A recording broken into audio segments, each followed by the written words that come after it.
The Big Bang Theory. Cast sign contracts with a clause nobody talks about. It stops them from revealing what really happened on set. But in 2019, court documents leaked something shocking. The female stars faced death threats, home break-ins, and rape threats. One actress had to sign papers saying she might wake up without her leg. Another secretly battled painkiller addiction while filming, and all three women were told to stay quiet about it. Warner Brothers made sure of that. The truth was buried for years, but not anymore. The Big Bang Theory almost looked very different. When Chuck Lorre and Bill Patty pitched the idea in 2006, their original plan didn't include a single female character. It was just Leonard, Sheldon, and a third guy. Three nerds, all men in a science-filled world. No women. At the time, studios didn't think women in science comedies could really work. But when they showed it to test audiences, the feedback was clear. Something was off. The show felt too flat, too narrow. So, the creators added a female lead. At first, that role was played by Amanda Walsh. Her character was called Katie. Tough, sarcastic, and a bit cold. Test audiences didn't like her. Her energy clashed with Leonard and Sheldon, who were supposed to be gentle and socially awkward. CBS executives weren't convinced either. They thought Katie came off as mean, even toxic. The show nearly fell apart before it began. But instead of giving up, the creators reworked everything. They turned Katie into Penny and they brought in Kaley Cuoco. That change made all the difference. Penny was fun, friendly, and warm. She brought the human connection the show needed. She wasn't a scientist, but she helped the audience relate to the scientists. Later on, the creators added more female characters, Bernadette and Amy. That shifted the whole feel of the show. It wasn't just about nerdy guys anymore. It became a story about friendship, love, and social awkwardness from both sides. As the show got bigger, so did the pressure. By 2014, Kaley Cuoco, Jim Parsons, and Johnny Galecki were each earning about $1 million per episode. The syndication rights were worth over $1 billion. A 302 ad during the 2013-14 season cost $326,260, second only to NFL games. With that kind of money on the line, image control became everything. Kay along with Melissa Rauch and Mayim Bialik felt the weight. They had to stay likable. Any slip-up, even off-screen, could hurt the brand. The pressure grew so intense that in later seasons, the five lead actors took pay cuts so Bernadette and Amy could get equal salaries. It showed how valuable the women had become, but also how much harder they had to fight to stay in the spotlight. Even before Amy Farrah Fowler became a fan favorite, there was hesitation. CBS executives weren't sure people would accept a female neuroscientist as quirky and brilliant as Sheldon. They feared viewers might find her too intimidating, but that fear was wrong. Mayim Bialik made Amy funny, lovable, and human. She and Melissa Rauch brought new energy to the show. Amy even won a Nobel Prize in the story. Bialik herself got 4 Emmy nominations. Viewers didn't just accept smart female scientists, they loved them. Behind the scenes, there was another twist. Kaley Cuoco and Johnny Galecki, who played Penny and Leonard, had a real-life romance during the early years of the show. It started secretly during season 1. Kay had a crush right away, but Johnny didn't catch on. Later, while filming a scene in an elevator shaft for the episode The Nerdvana Annihilation, they realized something had changed. They fell for each other that day, but they didn't want anyone to know. They worried it might break their contracts or ruin the show, so they kept it quiet. No public dates, no hints on set. They even used secret signals to talk to each other. By the time they filmed their first on-screen kiss in the Middle-earth paradigm, they had already kissed in real life. That first real kiss happened in Johnny's trailer. So, when they finally kissed on camera, it wasn't just acting. There were real emotions behind it. Kay later said she felt nervous but also confident in her Halloween costume. That scene became one of the most electric moments in early Big Bang history. Fans could feel the chemistry but didn't know the real reason why. Their romance lasted almost 2 years, but by the end of 2009, just as season 3 was airing, they quietly broke up. And just like that, their characters broke up, too. In episode 19, The Wheaton Recurrence, Leonard and Penny split. The timing couldn't have been worse. Filming those scenes while dealing with a real breakup wasn't easy. Kay later admitted it was one of the hardest periods in her life. She cried in her dressing room after filming The Spaghetti Catalyst. The emotions were too real. The writers had no idea what was going on, but they unknowingly wrote dialogue that mirrored the couple's real-life issues. In one episode, Penny opens up about feeling insecure. Kay said that moment felt real to her because it echoed private conversations she had with Johnny. Leonard's insecurities about Penny's past also mirrored Johnny's feelings at the time. Somehow, the writers captured the emotional truth without ever knowing the full story. It made the performances more raw, more believable. The line between fiction and reality blurred. When Mayim Bialik joined The Big Bang Theory in season 4, her paycheck was just $20,000 per episode. The main cast, meanwhile, was making $200,000 each. That wasn't just a gap. It was a canyon, and everyone on set felt it. Mayim, already known for Blossom and holding a PhD in neuroscience, was brought on as a side character, but fans instantly connected with her. Her character Amy became a major part of the show. Still, her pay didn't match her rising importance. That imbalance created real tension. It would take several years and public attention before her salary started climbing. Her road to equal pay was long, filled with hard talks behind closed doors. It was a reminder that even on one of TV's biggest shows, not everyone was treated equally. Melissa Rauch faced an even tougher start when she came in as Bernadette during season 3. She earned just $1,500 per episode. That's what's called scale in the industry bare minimum. Her character took off fast. She became a fan favorite and married into the core cast. But her paycheck didn't grow right away. Even after becoming a regular, she was still earning far less than the others. Slowly, her pay rose $45,000, then $60,000, and then $100,000 per episode. By the end of the show, she was making $500,000 per episode. In the final 48 episodes alone, she earned $24 million. But that didn't come easy. She had to fight her way up season after season. It was a clear example of how success doesn't always come with fair pay in Hollywood. Even Kaley Cuoco, one of the original stars, wasn't immune. In season 2, she found out she was making $50,000 less than Jim Parsons and Johnny Galecki. They were at $100,000. She was at $50,000 and she was supposed to be their equal. That discovery led to some very heated negotiations. Kay pushed hard and by season 4 got to $200,000 per episode. After that, she kept climbing $350,000. And then by season 8, $1 million per episode. Over time, she became one of the highest paid actresses in TV history. Her total earnings hit around $150 million, but that early pay gap haunted her. It was a clear case of gender inequality, and it took bold negotiation to fix it. In season 11, headlines praised the main cast for taking a $100,000 pay cut so that Bialik and Melissa Rauch could get raises. It looked generous, but behind the scenes, it wasn't entirely voluntary. CBS was worried about ballooning costs. Each of the main 5, Jim Parsons, Johnny Galecki, Kaley Cuoco, Simon Helberg, and Kunal Nair was making $1 million per episode. Bialik and Rauch were only at $200,000.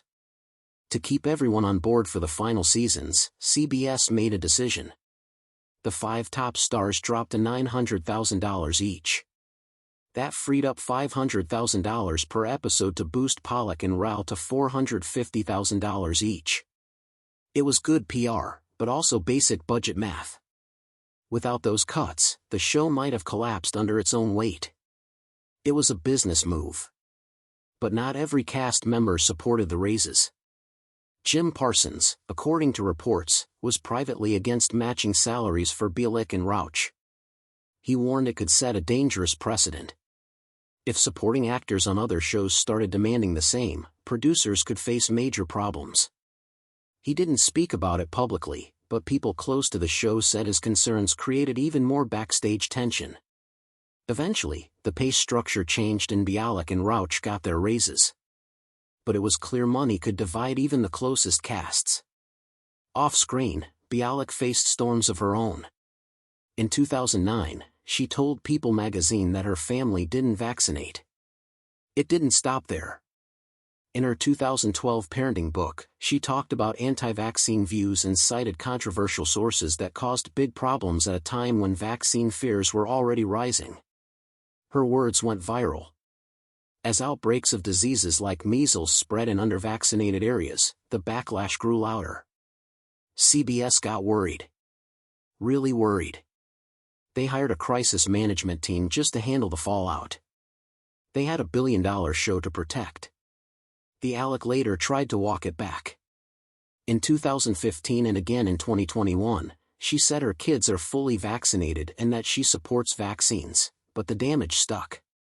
One comment from a public figure, especially one with a science degree, had turned into a crisis. Then came 2017. The Me Too movement was exploding. Women across Hollywood were finally being heard. But Bialik stepped right into controversy again. She wrote an op-ed in the New York Times called Being a Feminist in Harvey Weinstein's World. In it, she said her modest dress and shy behavior had kept her safe in Hollywood. She insisted that men were still fully responsible for their actions, but the message came off wrong. Many read it as victim-blaming. Critics, including Patricia Arquette and Gabrielle Union, slammed her. Online outrage followed, and behind the scenes, Warner Brothers began to panic. They even discussed writing her character off the show to avoid more scandal. Bialik later apologized. She said, "What you wear and how you behave does not protect you from assault, but the damage was already done." That op-ed nearly ended her run on The Big Bang Theory. Her words about Weinstein weren't the only ones that sparked backlash. In that same op-ed, she explained that she didn't match Hollywood's beauty standards. She wrote that because of how she dressed and acted, she'd never been invited to hotel room meetings with powerful men. She called those choices self-protecting. That set off another wave of anger. It sounded like she was saying other women could have avoided abuse if they made the same choices. Patricia Arquette tweeted that she had been harassed as a child. Others shared painful stories. The internet didn't hold back. Even though Bialik kept clarifying her point, it didn't matter. Her image took another serious hit. Even her science background didn't shield her from criticism. She had a real PhD in neuroscience. Her academic work was even built into her character. But that credibility came under fire, too. On social media, she made questionable statements about mental health. Some fans and professionals started questioning her expertise. People pointed out that she hadn't published any real research after her PhD. She hadn't taught or worked in science for over a decade. When she talked about things like supplements or neurodivergence, critics said she was spreading misinformation. On forums like Reddit, users debated whether her degree meant anything anymore. It became clear having a PhD doesn't mean you're always right. And for someone in the public eye, even a small misstep can spark a scientific backlash. Kaley Cuoco had no idea how much her life would change in just a few seconds. It was September 2010 and she was out horseback riding in Los Angeles. What was supposed to be a relaxing moment turned into a nightmare. The horse threw her off. Then in a terrifying twist, it tried to jump over her but landed straight on her left leg. The impact was brutal. Her bones snapped so badly that they tore through the skin. Both her tibia and fibula were shattered. It was a compound fracture, the kind that makes surgeons panic. At the hospital, things got even more serious. Doctors told her they might have to amputate the leg. Before surgery, she had to sign a form saying she understood she could wake up without it. That was the moment everything paused. Chukla, the creator of The Big Bang Theory, later said it was the scariest time in all 12 years of the show. She was lucky. A top orthopedic surgeon, Dr. Stephen Lombardo, happened to be available. He operated within 2 hours. That speed saved her leg. She surprised everyone by walking out in a boot just 2 weeks later. She only missed 2 episodes of the show. Even though the physical and emotional pain lasted much longer, Cuoco turned the scars into a reminder of her strength, but her troubles didn't end there. While she was recovering, another problem started to grow, one that stayed hidden from fans. Cuoco became dependent on the painkillers she was prescribed. The pain was real, but so was the fog that followed. Her speech became slurred.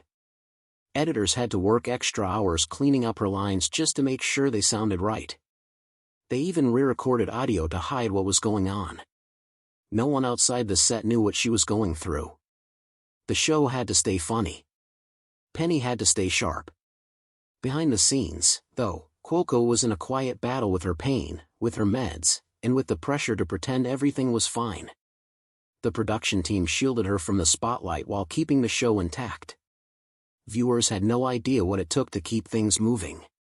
Years later, in 2016, a different kind of storm hit, this time from the public. On July 4th, Cuoco posted a photo of her dog sitting on an American flag. She probably thought it was cute.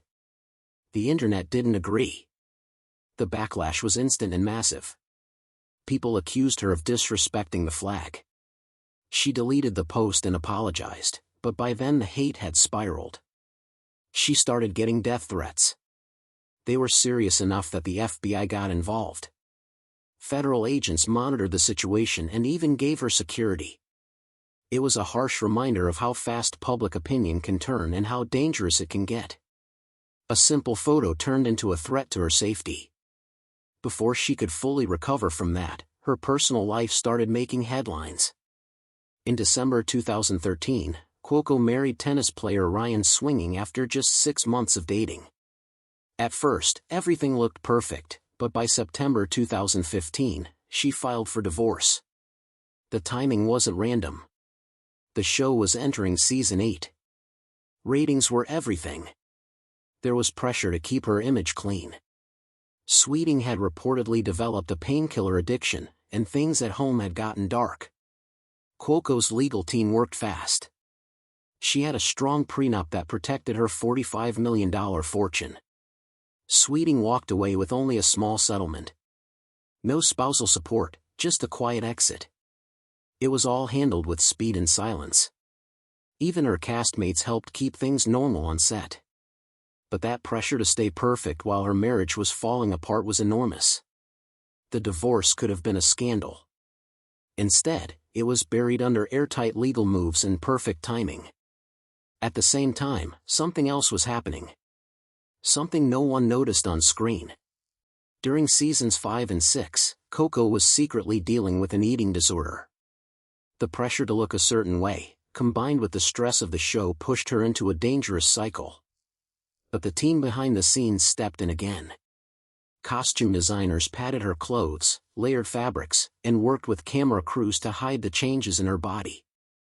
They adjusted shots, and chose angles that would draw attention away. Every detail was planned. The goal was to keep Penny looking consistent while protecting Kale's privacy. She was quietly getting help, recovering behind the scenes while still showing up to work.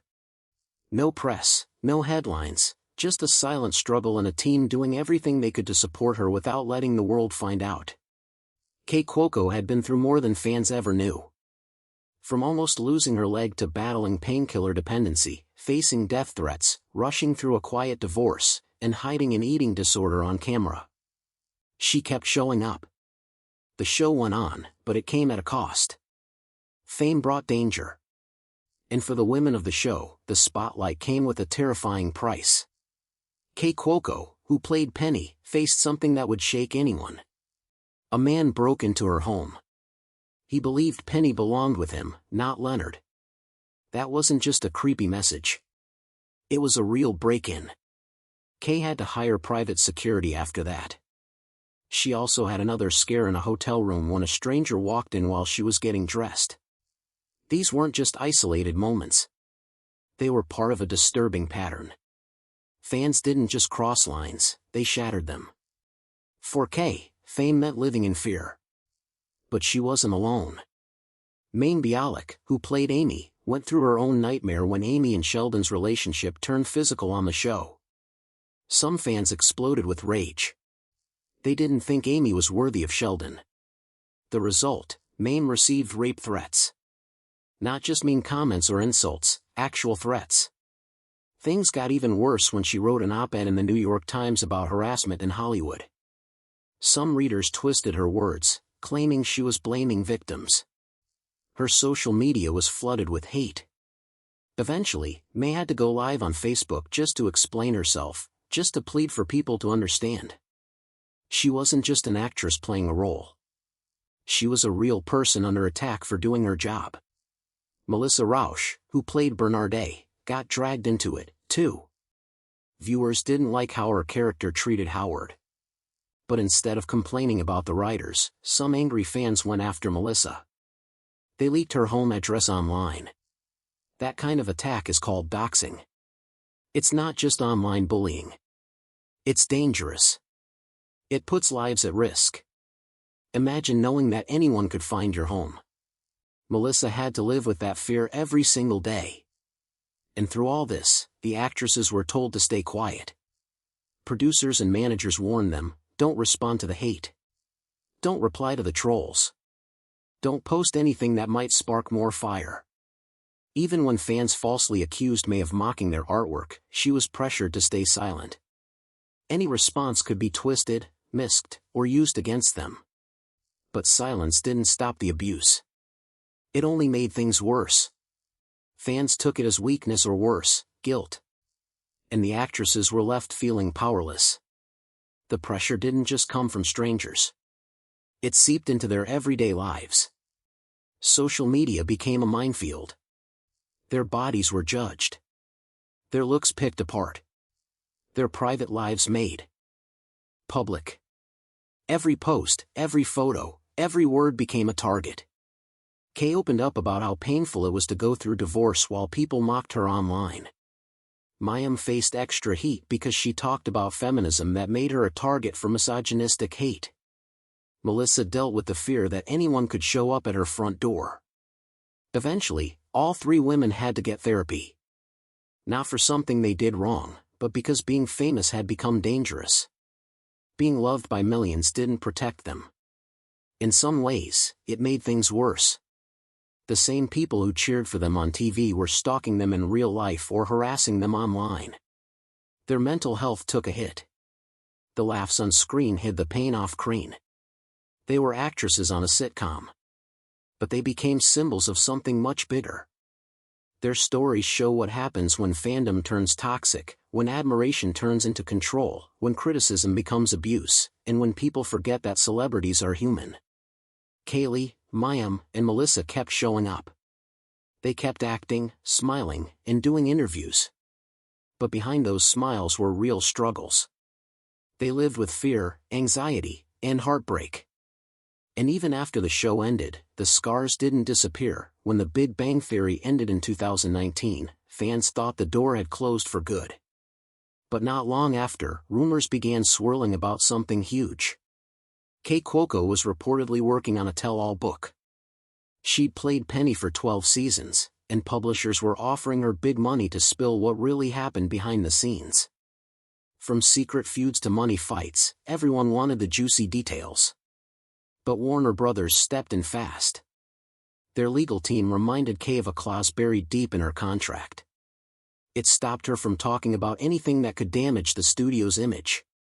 Cast drama, salary negotiations, or even personal tensions. The clause was ironclad. No book could move forward unless the studio approved every word. Even though Kay had a strong relationship with Warner Brothers and had signed another production deal with them in 2025, she was still legally locked out. Fans waited for her side of the story, but it never came. Whatever she wrote is now buried behind lawyers and locked files. Kay wasn't the only one dealing with messy post-show problems. Mayim Bialik, who played Amy, got caught up in controversy after she was chosen to co-host Jeopardy following Alex Trebek's death in 2020. While Ken Jennings shared the spotlight with her, Mayim's appointment created tension both with viewers and behind closed doors. What most people didn't know was that trouble with CBS had been brewing for years. During The Big Bang Theory, Mayim had fought hard for equal pay and didn't shy away from challenging the network's decisions. That boldness stuck in some executives' minds. When it came time to pick a full-time Jeopardy host, those old grudges quietly returned. Rumors began to swirl that some CBS insiders pushed back against her. In December 2023, Mayim was abruptly removed. By August 2024, her presence was wiped clean from the show's website. The official reason: the producers wanted consistency. But behind that polite excuse, many believed CBS simply wanted her gone. What was supposed to be her next big chapter turned into another painful reminder that Hollywood never forgets who speaks up. Melissa Rauch also faced battles after the show ended, but hers were different. She played Bernadette, the tiny powerhouse with the sharp voice and fiery personality. The role made her famous. It also trapped her. Casting agents couldn't see past Bernadette. Even though Melissa had serious acting chops, Hollywood kept offering her the same type of role, the bossy, shrill wife. Critics noticed, too. Many said the sweet, quirky Bernadette had slowly turned into something mean-spirited by the final seasons. Melissa tried hard to shake the image. She starred in a gritty indie film called The Bronze and later took the lead in NBC's reboot of Night Court, but the Bernadette effect hung around for years. It wasn't just a voice. It was a label she couldn't escape. Despite her talent, it took a long time for casting directors to see her as anything else. Then came the idea that got fans excited again: a reunion. Warner Brothers and CBS wanted a Big Bang Theory special. It was moving forward until money stopped it cold. During the original series, the five main stars, Jim Parsons, Johnny Galecki, Kaley Cuoco, Kimmel Nair, and Simon Helberg, were making $1 million per episode. Melissa and May, who joined later, were getting far less, around $175,000 to $200,000. Eventually, their pay rose to $425,000 to $500,000, but only after the original five took a cut to even things out. For the reunion, the women wanted full equality. Kay, Mayim, and Melissa demanded the same paycheck as their male co-stars. They argued that their roles had grown just as important, but the studio wasn't willing to meet those terms. Negotiations collapsed. The reunion was quietly canceled. It wasn't creative differences or scheduling conflicts. It was pay. Once again, gender pay gaps shut down something that fans deeply wanted. And once again, the fight for equality in Hollywood proved far from over. But perhaps the darkest revelations didn't come from the cast. They came from the crew. In recent years, lawsuits were quietly filed against members of the show's production team. The allegations: harassment in a toxic work environment. The exact details haven't been released. Court records are sealed and everyone involved is under strict non-disclosure agreements. Still, multiple insiders have confirmed the legal battles are real. Mayim Bialik spoke out more broadly about toxic cultures on TV sets, saying that years ago it was normal for women to be yelled at in writer rooms. She didn't point fingers at the Big Bang Theory, but the timing of her comments led many to connect the dots. Whether or not she witnessed anything firsthand, the lawsuits suggested serious problems behind the scenes. As of now, no court decisions have been made public, but the damage is done. What was once seen as a light-hearted sitcom full of nerdy jokes and heartwarming moments now has shadows behind it. Shadows of silenced stories. Pay disputes, broken opportunities, and legal walls that still haven't come.